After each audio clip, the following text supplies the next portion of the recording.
education. That's what he said. Education, education, and right type of education. Right type of education. That means creative education and women education. These are the answers he gave.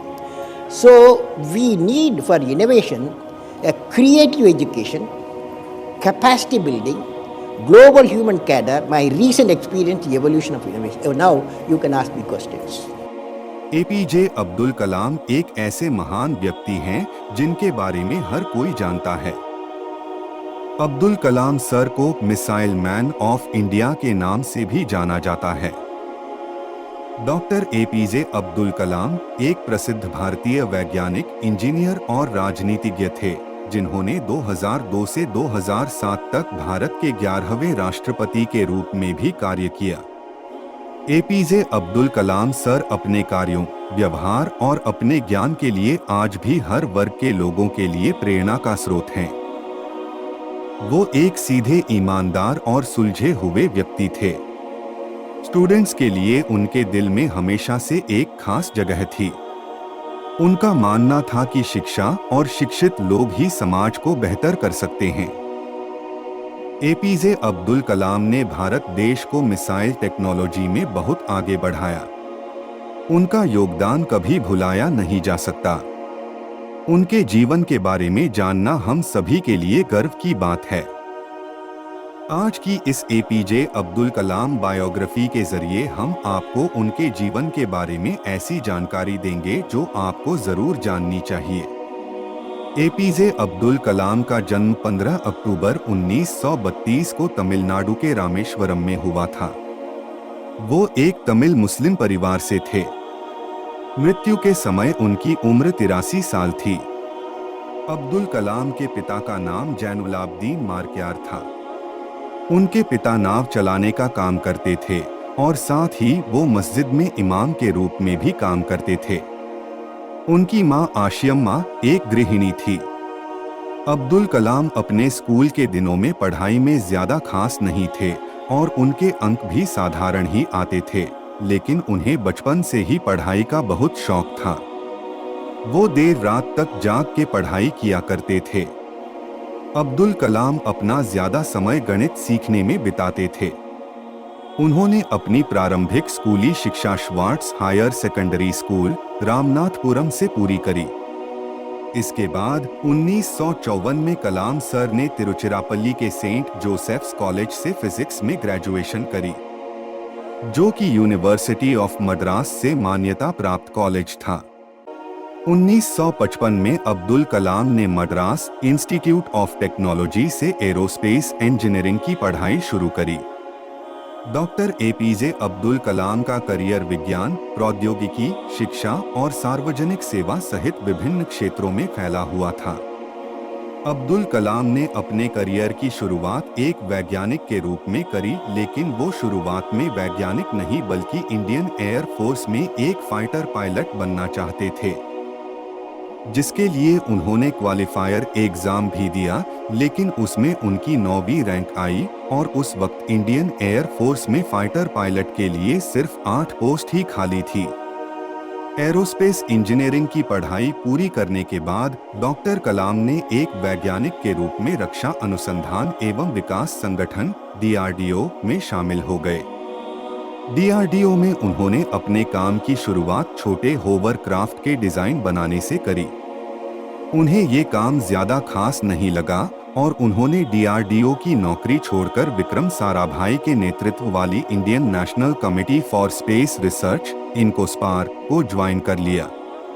1969 में अब्दुल कलाम का तबादला Indian Space Research Organisation ISRO में हो गया, जहां उन्होंने अग्नि और पृथ्वी जैसी बैलिस्टिक मिसाइलों के विकास सहित भारत के स्वदेशी मिसाइल कार्यक्रम के विकास में महत्वपूर्ण योगदान दिया।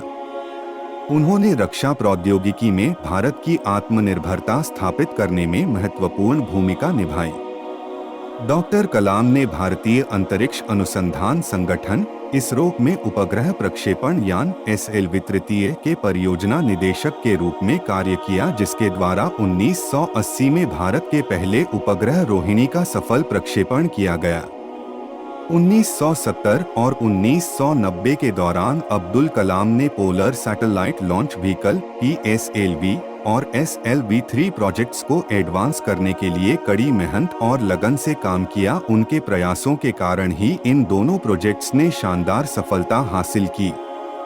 1970 में APJ अब्दुल कलाम ने प्रोजेक्ट डेविल और प्रोजेक्ट वैलिएंट के नाम से चल रही 2 परियोजनाओं का कार्यभार भी संभाला। इन परियोजनाओं का उद्देश्य सफल SLV कार्यक्रम की टेक्नोलॉजी का उपयोग कर बैलिस्टिक मिसाइलों का निर्माण करना था।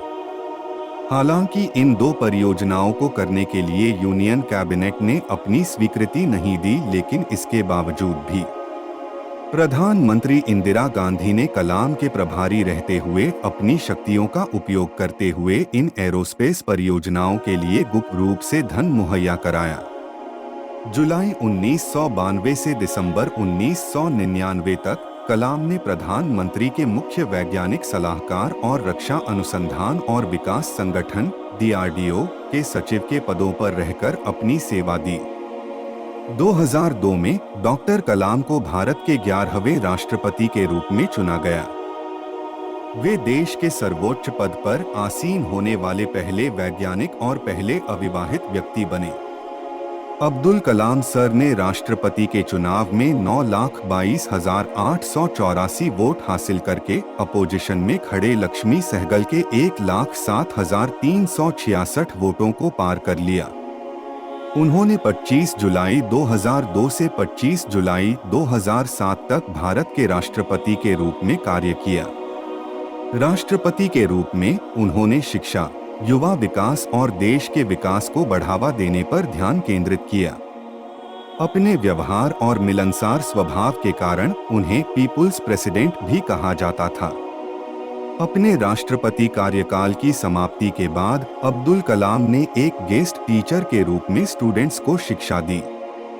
APJ अब्दुल कलाम ने Indian Institute of Management Shillong, Indian Institute of Management Ahmedabad और Indian Institute of Management Indore सहित भारत के कई प्रतिष्ठित संस्थानों में विजिटिंग प्रोफेसर के रूप में कार्य किया।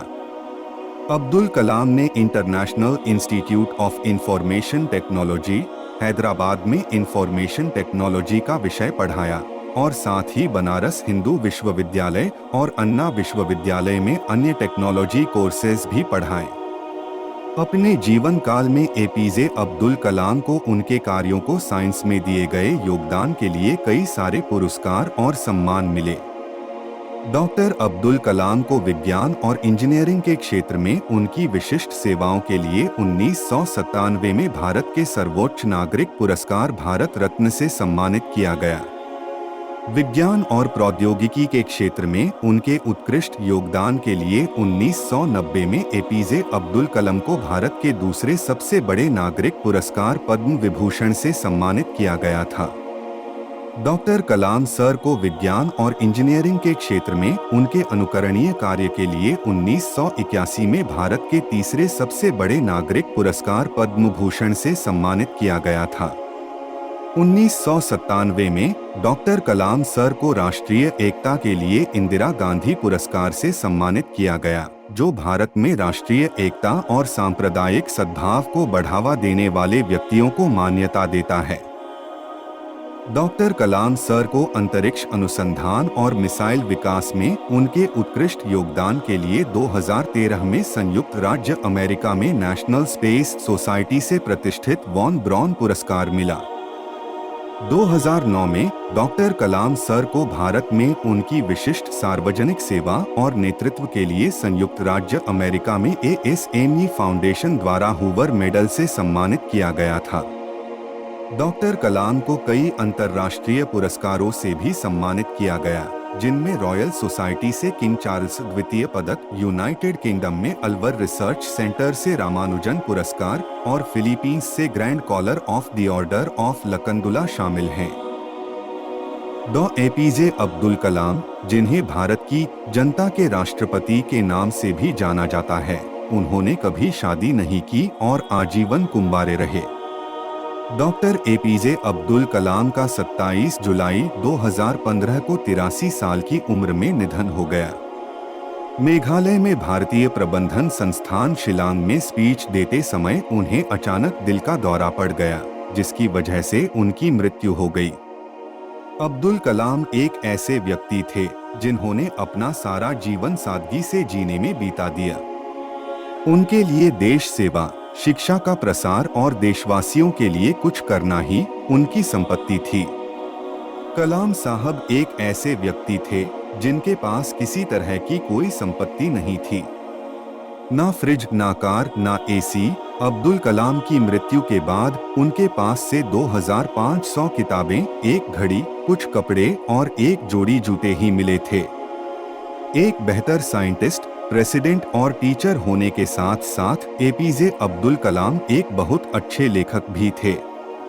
उनकी बहुचर्चित पुस्तकों में wings of fire, an autobiography, ignited minds, unleashing the power with in India, my journey transforming dreams into action, India 2020, a vision for the new millennium और द ल्यूमिनस स्पार्क्स शामिल हैं। उनकी किताबें मुख्य रूप से उनकी जीवन यात्रा, भारत के विकास और युवाओं को अपने सपनों को आगे बढ़ाने और देश की प्रगति में योगदान करने के लिए प्रेरित करने पर केंद्रित थीं। I hope APJ Abdul Kalam sir की सच्ची जीवन कहानी से आपको उनके बारे में बहुत कुछ जानने को मिला होगा। ऐसी और भी सफल लोगों की जीवनीगा स्टोरी सुनने के लिए हमारी चैनल पुरानी यादें मोटिवेशन को सब्सक्राइब करें। जय हिंद, वंदे मातरम।